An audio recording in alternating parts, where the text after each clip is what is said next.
What do you consider to be the biggest risk you've ever taken, and has it paid off? And it could be personal or professional. I think the biggest risk I ever took was opening the restaurant. Mm-hmm. I was very young, very naive. I wasn't in a great mental place, and it did not go well. A big risk that has gone well is getting remarried. Mm-hmm. Yeah. I mean, we had known each other our entire lives and had been friends our entire lives, but when we got remarried, we just did it differently. Usually when you go through dating, you're like, you do all your good stuff. Well, we were all friends for so long that you can't even really do your good stuff. So we talked about all our bad stuff. And then at the end of that, we're like, okay, Lord, you still want us to get married? Yeah.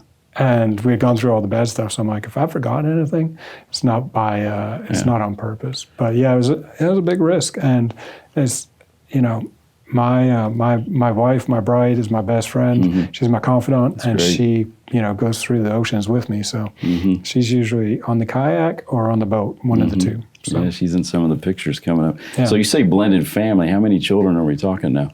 How many do you think? I'm going to say 8, 6. Okay, so it's a Brady bunch, 6, yeah. Okay. Yeah. Nice. And any grandchildren yet? Or? Yeah, we've All got baby,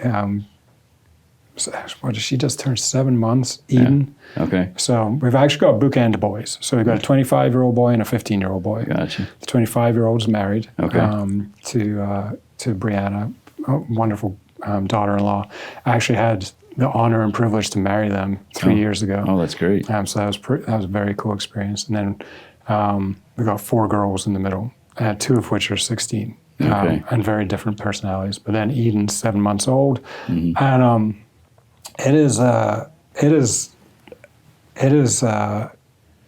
TV show in itself. Like, we are event planners. We're constantly on the move. Yeah. Our kids, just hearing at our daughter Sophie's wedding last weekend, hearing one of our kids say, you're coming into this family, you need to know that silverware is not for eating, it's actually for props, for Steve to coach with at the dinner table, and then, we don't do shallow conversations and talk about nothing. We do big conversations. That's if we sit still enough to be able to do that, you know? So it's just really funny how they perceive our family too.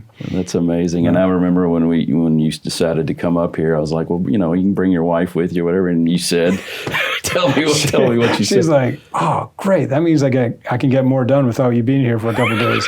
And then she was bummed because I'm coming home tonight instead of tomorrow. She's like, well, I can't get as much done. So, I know what that's like. My wife's like that with me. I know what that's like.